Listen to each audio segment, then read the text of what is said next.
Good morning. তো আজকে হচ্ছে আমাদের ঘুরতে আসার দ্বিতীয় দিন। আমরা দলমা এসেছি ঘুরতে। তো আজকে আমরা রিসর্টটা ছেড়ে দেবো, দেখি আজকে কোথায় ঘুরতে যাই। তো আশা করছি আমাদের মোটামুটি ঠিক হয়েছে, অরণ্য সাফারি করব আর একটা মন্দির যাওয়ার ইচ্ছা আছে। আর যাই না কোথাও, কারণ বাড়ি যেতে অনেকটা পথ, বাসে করে যেতে হচ্ছে। বাসটা আমার একদম চাপতে ইচ্ছা করছে না।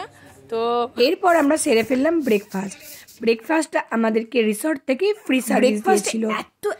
এত রকমের আইটেম ছিল যে মনে হচ্ছিল কোনটা ছেড়ে কোনটা খাবো। আমি প্রায় সবগুলোই ট্রাই করেছি একটুখানি করে। যেখানেই যাই সেখানেই কেমন একটা মন বসে যায়। আমরা কেমন একটা পাখির মতো না একদিন ছিলাম, তাও ডালমাঞ্চল আওয়ার ক্ষেত রিসর্টটি ছাড়তেও মনটা একটু খারাপই হয়েছিল। অবশেষে আমরা পৌঁছে গেলাম ডালমা ওয়াইল্ড লাইফ স্যাংচুয়ারিতে। ডালমা ঘুরতে যাওয়ার আমাদের এটাই ছিল আসল উদ্দেশ্য। এই যে আমার সঙ্গে আছে ময়না, টিয়া, বুলবুলি আর আমি হচ্ছে কাক। কাকি। অরণ্য সাফারির জন্য আমরা চেপে পেলাম জিপসিতে। আমি এই ফার্স্ট টাইম জিপসিতে উঠে ভীষণ এক্সাইটেড ছিলাম। এক্সাইটেডের সঙ্গে ছিল অনেকটা বেশি আনন্দ, কারণ সঙ্গে ছিল অনেক কাছের বন্ধু। এই পথ যদি না শেষ হয় তবে কেমন হতো তুমি বলো তো, যদি পৃথিবীটা স্বপ্নের দেশ হয় তবে কেমন হতো তুমি বলো তো। না না না তুমি বলো। আমরা এখন ধুলো খেতে খেতে যাচ্ছি। হওয়ার মধ্যে হতো শুধু ডাস্ট অ্যালার্জি হয়ে জ্বর, কাশি, সর্দি আর ওষুধ মেডিসিন।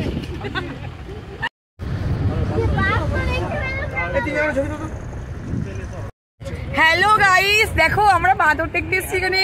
কত বাঁদর! আমি কোনোদিন বাঁদর দেখিনি।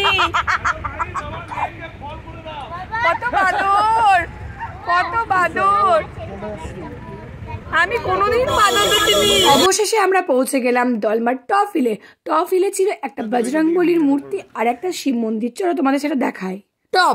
টপ মানে অনেকটা উঁচু, আর উঁচুতে উঠতে গেলে পাহাড়ি এলাকায় একটু তো হাঁটতেই হবে। এখানে টপে ওঠার জন্য সিঁড়িও ছিল, আবার পাহাড়ি রাস্তাও ছিল। আমরা পাহাড়ি রাস্তা দিয়ে গেছি। সিঁড়ি দিয়ে উঠলে কষ্টটা বেশি হয়, পাহাড়ি রাস্তা দিয়ে হাঁটলে অতটা কষ্ট হয় না। অবশেষে আমরা বজরংবলী দর্শন করলাম। দর্শন করে মনটা একদম ভরে গেল। টপ হিল থেকে পাহাড়টাকে জাস্ট ওয়াও লাগছিল, যদিও কিছুটা কুয়াশাচ্ছন্ন ছিল। এরপর আমরা চলে গেলাম শিব মন্দিরে। বজরংবলীর মন্দির থেকে নেমেই হচ্ছে শিব মন্দিরটা ছিল একটু পাহাড়ের ভেতর, দেখে মনে হচ্ছে গুহার ভেতর দিয়ে আমরা যাচ্ছি, পুরো গুহার ভেতরে।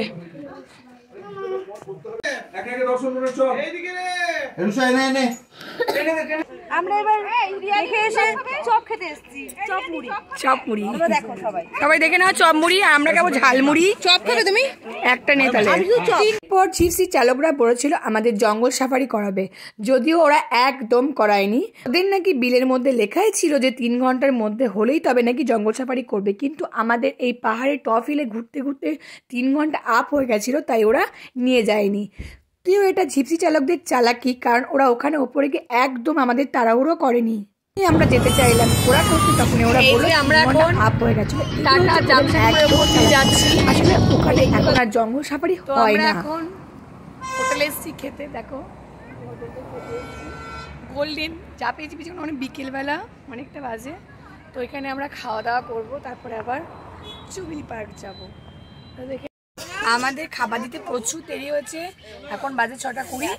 তো 6:20-তে আমরা এখন বেরোচ্ছি এখান থেকে আমরা এখন যাব জামশেদপুরে জুবিলি পার্ক। শেষে আমরা পৌঁছে গেলাম জুবিলি পার্কটা যদিও একদিনে ঘোরা সম্ভব নয়, তাই সেদিন কি শুধুমাত্র আমরা লেজার লাইট শোই দেখলাম। 12টা আমরা 12টা খেতে নেমেছি ডিনার টাইম। খাতরাতে বাবা, খাতরা জীবন নিয়েও বিশাল খাতরা আছে এখানে। তো আমরা খাওয়া দাওয়া করবো। সবাই দেখো হোটেলটার কি পরিস্থিতি। দেখে মনে হচ্ছে বেশ কনস্ট্রাকশন চলছে। লাগিয়ে দেবে ব্লগে। ঠিক আছে, চলো না দেখতে থাকো, শেষ অবধি তো অনেক কিছু দেখাবো। রিয়া আছে সাথে, আমার ডার্লিং বৌদি। চলো ডান। এই ছুটিটা কার? এখন বাজছে আমার মেয়েরই তো। 1:37। কোথায় আমরা এখন খাতরা না 1:37 বাজছে। খাতরায় বসে আছি, খাতরায় খাওয়া দাওয়া হয়ে গেছে, এখন সবাই ওখানে পাশে উঠছে।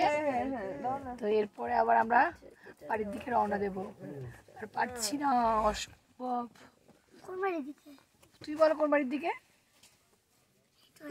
হ্যাঁ, হেট্রোলে যাবো না আজকে। আর আজকে একদম বাড়ি, হেট্রোল আজকে ক্লোজ। হেট্রোল আমরা বাড়ির দিকে চলে এলাম, আমরা খুব মজা করলাম সারা দলমায়। টাটা বাই, গুড মর্নিং, আমরা সবাই চলে যাচ্ছি। টাটা। তো আমরা সবাইকে টাটা জানালাম, আমরা বাড়ি ফিরে গেছি।